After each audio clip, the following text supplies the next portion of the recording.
Hello friends, welcome to new lecture. तो आज हम देखने वाले हैं स्कीमा मार्कअप के बारे में।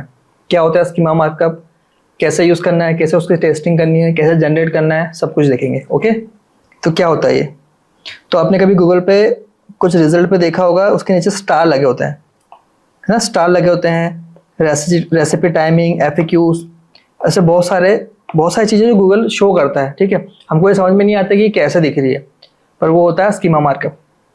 गूगल सिर्फ सर्च रिजल्ट नहीं दिखाता है, उसके साथ साथ बहुत सारी ऐसी चीज़ें होती है जिससे कस्टमर इंटरेक्शन बढ़ाने में हेल्प मिलती है। ठीक है, स्कीमा मार्कअप वो चीज़ होती है जिससे कस्टमर का इंटरेक्शन बढ़ता है, उससे क्या होता है, वेबसाइट पे ट्रैफिक इंक्रीज होता है। ठीक है, गूगल हेल्प नहीं करता है, इसमें SEO का कोई फर्क नहीं पड़ता। पर जब गूगल पे कोई चीज़ सर्च होती है ना, मतलब मान लो डिजिटल बोर्ड सर्च हो गूगल पे, ठीक है, मेरी वेबसाइट दिखी, उसके नीचे 5 स्टार भी दिखा, तो यूज़र को क्या लगेगा कि हाँ ये वेबसाइट अच्छी है, उस पर क्लिक कर देगा। तो उससे क्या यूजर की इंटरेक्टिविटी बढ़ी, CTR बढ़ा, क्लिक थ्रू रेट बढ़ा। ठीक है, ये हेल्प करता है schema markup. Okay, schema help Google understand your content more deeply and it shows better it result search result. ठीक है, CTR बढ़ने में हेल्प करता है, इतना समझ लो आप। ओके, क्योंकि what is schema markup. Schema markup एक टाइप का स्ट्रक्चर डेटा है जो आपकी वेबसाइट के HTML में ऐड किया जाता है। ठीक है, HTML में कैसे ऐड करना है वो मैं आपको बता दूंगा। बॉडी में भी कर सकते हो, हेड में भी कर सकते हैं, मैं भी आपको करके बता दूंगा, आपके लिए बहुत क्लियर हो जाएगा। ये गूगल को ये बताता है ये पेज किस बारे में है, कौन सी इंपॉर्टेंट चीज़ें दिखानी चाहिए, review, authors, events, products, blog, article और भी होते हैं। ठीक है, सर्च रिजल्ट, सर्च लिस्टिंग में एक्स्ट्रा इन्फो दिखती है जिससे हम कहते हैं रीच स्निपर्ट्स। ओके, इसको हम रीच स्निपर्ट्स भी बोलते हैं, reach स्निपर्ट्स।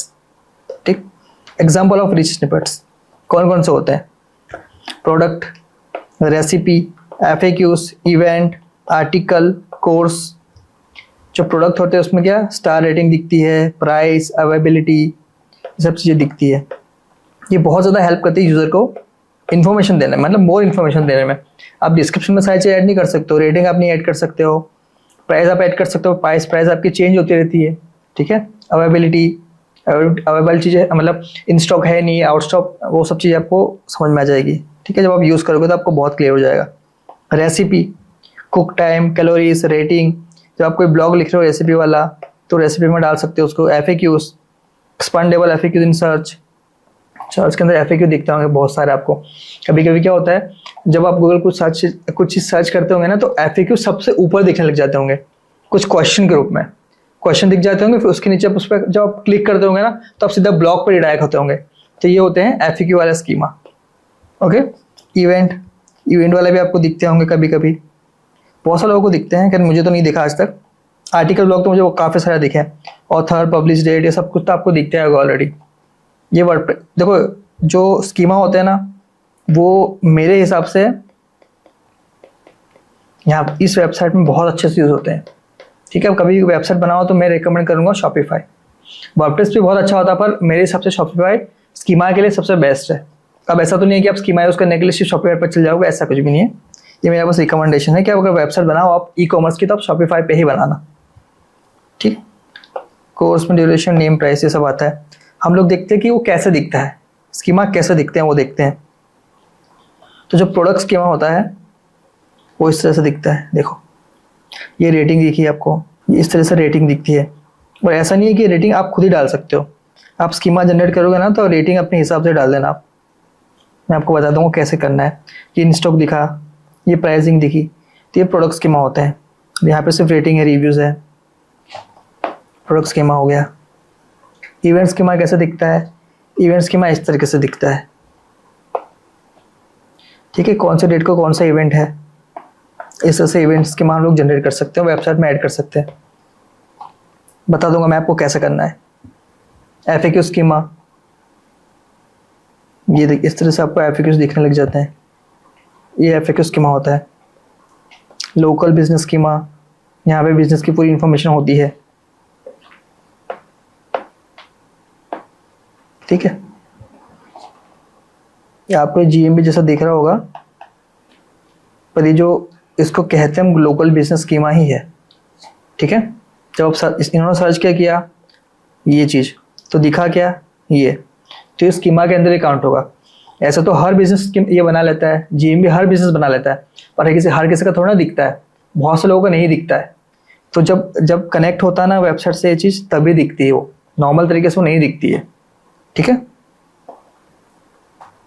How schema helps SEO, SEO में कैसे हेल्प करता है? अब एसईओ में कुछ भी हेल्प नहीं करता, मतलब ये मैं क्यों बोल रहा हूँ, वो एसईओ के इंटरनल ऐसा कुछ हेल्प नहीं करता वो। मतलब ऐसा आप सोच लो कि मैंने स्कीमा बना लिया तो मेरी एसईओ मेरा इंक्रीज हो जाएगा, मेरी रैंकिंग बढ़ जाएगी, ऐसा नहीं होता है। उसका इनडायरेक्टली मतलब फायदा होता है, इनडायरेक्ट वे में फायदा होता है, वो मैं बताता हूँ। Boost CTR by making your listing stand out. जब आपकी लिस्टिंग होगी तो आपका वेबसाइट पर सीटीआर बढ़ेगा। अब सीटीआर बढ़ेगा तो सीधी सी बात है कि एसईओ इंक्रीज होगा। इनडायरेक्ट वे में हेल्प करता है, टेक्निकली को हेल्प नहीं करता है, ये ध्यान रखना है ना। Improves Google understanding for your page. Okay, Google की अंडरस्टैंडिंग बढ़ती है। Help you qualify for Google favourite feature, ये भी क्लियर है। वॉइस सर्च में रिलेवेंट रिजल्ट नहीं दिखने के चांसेस बढ़ जाते हैं। ठीक है, ओके। वॉइस सर्च में भी हेल्प करता है, जब वॉइस सर्चिंग होती है तो स्कीमा हेल्प करता है आपके रिजल्ट को शो करने में। क्लियर। स्कीमा खुद रैंकिंग इंक्रीज नहीं करता है, but it helps you for get more clicks. ठीक है। कैसे बनाना है ये इंपॉर्टेंट है। अब जब आप यूज़ करोगे तो उसका रिजल्ट भी आप देख लोगे, फिर इसको बनाना कैसे वो बहुत इंपॉर्टेंट है। वर्डप्रेस प्लगइन होते हैं कुछ, रैंक में तो एसईओ वर्डप्रेस के लिए, और योस्ट एसईओ भी होता है। मैं रिकमेंड करता हूँ कि आप ऑनलाइन यूज़ करो, ऑनलाइन टूल्स का भी यूज़ करो। आप मैन्युअली बनाओ, ऑटोमेटिकली बनाओगे तो हो सकता है कभी बने भी ना और नहीं भी दिखते हैं। मैंने तो ये एक्सपीरियंस किया है इन टूल्स के साथ कि इसका अगर आप पेड वर्जन लेते हो तभी ये वर्क करता है, फ्री में मेरे लिए तो कभी वर्क नहीं किया है। तो मैं क्या करता हूँ, इस वेबसाइट को यूज़ करता हूँ, यहाँ से मैं जनरेट करता हूँ स्कीमा। अब हम देखेंगे कैसे करना है, जनरेट करना है और कॉपी पेस्ट करना है बस सीधा वेबसाइट के अंदर। और फिर हम लोग चेक कर लेते हैं इसको। बनाने के बाद हम क्या करते हैं, चेक कर लेते हैं कि इसमें कोई इश्यू तो नहीं है, तो हम लोग इस वेबसाइट से चेक करेंगे। ठीक है, तो चलते कंप्यूटर स्क्रीन पे, हम बना के देखते हैं और फिर चेक भी करेंगे। राइट, ये वेबसाइट मैंने ओपन कर ली है, technicalseo.com, और ये स्कीमा मार्कअप जनरेटर। किस टाइप का स्कीमा जनरेट करना है? Article, breadcrumb, event, FAQs, how to, job posting, local business, organisation, person, product, recipe, video, काफ़ी ज़्यादा है ना, हर टाइप का स्कीमा है इनके पास। हम लोग करते हैं आर्टिकल के बारे में। आर्टिकल सेलेक्ट कर लिया मैंने। अब यहाँ पे आर्टिकल का टाइप क्या होगा, न्यूज़ आर्टिकल है, ब्लॉग पोस्टिंग है, तो हमारा तो ब्लॉग पोस्टिंग है। यूआरएल हम लोग यहाँ पे पेस्ट कर देते हैं, यूआरएल हम लोग ओपन कर लेते हैं।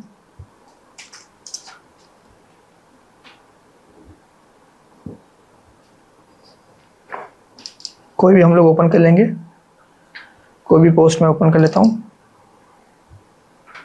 गूगल एड्स ऑप्टिमाइजेशन, इसको मैं ओपन कर लेता हूँ। सिलेक्ट कर ली मैंने यूआरएल और यहाँ पे मैंने पेस्ट कर दी, तो वो यहाँ पे भी रिफ्लेक्ट हो गया है ना इस कोड में। आप देखो, हेडलाइन डाल देता हूँ मैं, इसी को कॉपी कर लेता हूँ अभी एज ऑफ नाउ।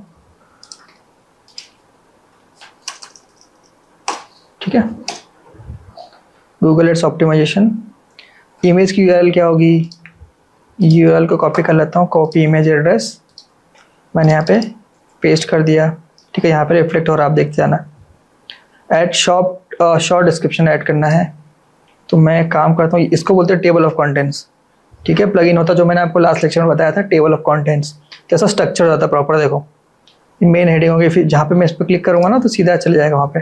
ठीक है, अभी हम इस पे नहीं आते हैं, हम क्या करेंगे अभी डिस्क्रिप्शन कॉपी कर लेते हैं।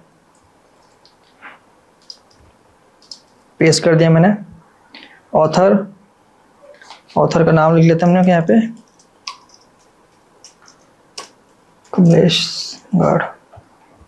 ऑथर यूआरएल क्यों मांग रहा है, हम वेबसाइट की यूआरएल ही डाल देते हैं क्योंकि मेरा ऐसा कोई स्पेसिफिक यूआरएल तो है नहीं।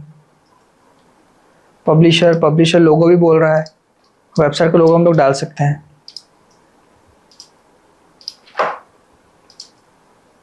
ठीक, पब्लिश डेट कौन सी है, हम लोग डाल सकते हैं वही वाली, या फिर हम लोग खुद भी डाल सकते हैं 22 जून 2025। तो 22 जून सेलेक्ट कर लेता हूँ, 2025 हो गया। डेट मॉडिफाइड हमने कोई मॉडिफाई तो की नहीं, वो उसी दिन की थी बस, तो 22 जून हम लोग सेलेक्ट कर लेते हैं वापस से। ओके, ये बन गया अपना स्कीमा। तो अब क्या करना है, कॉपी कर लेना है। कॉपी कर लिया मैंने। अब मैं क्या करूँगा, मेरे उस ब्लॉग पे जाऊँगा और मैं इसको एडिट करूँगा, एडिट ब्लॉग पोस्ट।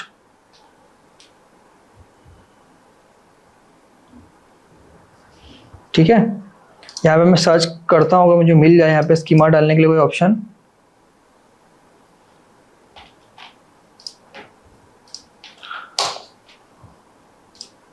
सर्च करें स्कीमा, देखो स्कीमा डालने का यहाँ पे तो मेरे को कोई ऑप्शन नहीं मिला। हम HTML सर्च करते हैं, कस्टम HTML हमने सर्च किया, यहाँ पे हम लोग डाल देंगे स्कीमा को। ठीक है, प्रीव्यू कुछ मिला, कोई प्रीव्यू नहीं मिलेगा, सिर्फ हमने कोड में पेस्ट किया इसको। इसका जो रिजल्ट है वो हमको कहाँ दिखेगा, गूगल पे दिखेगा। खैर अभी नहीं दिखेगा वो, देखते हैं पहले, चेक करते हैं। अचानक से नहीं दिखता वो। स्कीमा हमने पेस्ट कर दिया, सेव हो रहा है।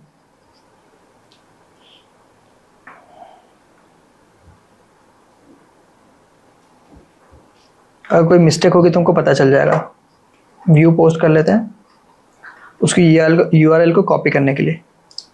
कॉपी किया, अब चेक करना है तो चेक करने के लिए हम लोग कहाँ आएंगे, इस वेबसाइट पे। ये मैंने आपको लिंक में दिया है, जो मैं PDF अपलोड करूँगा उसके अंदर भी रहेगी, तो वहाँ से ले लेना। search.google.com reach results. अब मैंने URL को पेस्ट कर दिया जो मैंने कॉपी किया था। टेस्ट कर लेता हूँ कि क्या मेरा स्कीमा अप्लाई हुआ कि नहीं हुआ इस ब्लॉक के अंदर। और जो मैंने पहले वर्क किया वो भी मैं आपको दिखाता हूँ। जैसे मैंने आपको बताया था शॉपिफाई के अंदर बहुत अच्छे से स्कीमा जनरेट हो जाता है, तो मैं वो भी आपको दिखा दूंगा। बेस्ट वे है वो, स्कीमा ऑटोमेटिक जनरेट हो जाता है उसके अंदर, इसलिए बहुत ईजी है वो। Still loading. अगर कुछ मिस्टेक होगी तो फिर कोड भी दे देगा हमको कि क्या मिस्टेक है, तो हम उसमें इसको फिक्स कर लेंगे। काफ़ी सारे वेबसाइट में मैंने ये अप्लाई किया है।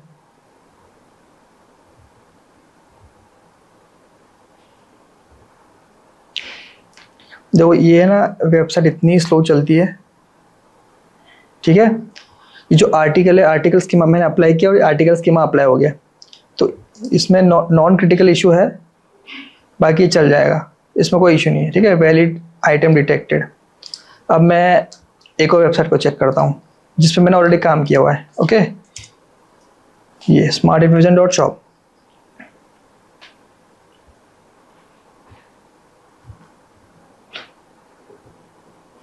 अब किस तरीके से वो वर्क करता है वो मैं आपको दिखाता हूँ। स्कीमा आपको यूज़ करना चाहिए, हर आर्टिकल के अंदर आपको स्कीमा तो यूज़ करना ही है। ठीक है, ये आप लिख के रख लो कि स्कीमा आपको यूज़ करना है। इसके अंदर देखो मैं 7 टाइप के यूज़ किए हैं। Product snippets, merchant listing, breadcrumbs, organization और रिटर्न पॉलिसी। ठीक है, इस हर टाइप की स्कीम आप अप्लाई कर सकते हो। जैसे अगर मैं सर्च करूँगा ना स्मार्ट इन्फोविजन शॉप, तो आपको दिखने लग जाएंगे। ये देखो, ये देखो। ठीक है, ये एक तरह से ब्रेड क्रम्स स्निपर्स है, ये ब्रेड क्रम्स वाले। और भी होंगे इसके अंदर। पीपल ऑल्सो आस्क आ रहा है। खैर देखो अभी तो मुझे नहीं दिखा रहा है, सिर्फ स्मार्ट इन्फोविजन डाल के देखता हूँ। ऑर्गेनाइजेशन स्कीमा तो आना ही चाहिए, चेक कर लेते हैं। ये सारे पेजेस आ रहे हैं इनके। ठीक है, तो मुझे तो GMB भी नहीं दिखा रहा है, गूगल माई बिजनेस। हो सकता है मुझे नहीं दिखा रहा हूँ। अपना डाल के देखता हूँ मैं, कोड विथ कमलेश। मेरा दिखा रहा है क्या? एक्चुअली कुछ एक्सटेंशन की वजह से वो नहीं दिखाता है। ठीक है, तो इसका मतलब ये नहीं कि आपको नहीं दिखाएगा, इसका मतलब ये बिल्कुल भी नहीं है। तो आप इस तरीके से स्कीमा जनरेट कर सकते हैं और यहाँ से आप टेस्टिंग कर सकते हैं। ठीक है, स्कीमा जनरेट करो, उसको कॉपी पेस्ट करो। कॉपी पेस्ट कहाँ करना है, एडिटर के अंदर जाके HTML का टैब ओपन करना है, वहाँ पे जाके पेस्ट कर देना है, सेव कर देना है, तो ईजिली आपको दिख जाएगा। ठीक है, ये हमने टेस्टिंग की थी और हमको दिखा था, राइट। तो आई होप कि आपको स्कीमा मार्कअप समझ में आ गया होगा। ठीक है, तो मिलते हैं नेक्स्ट लेक्चर में। Thank you very much.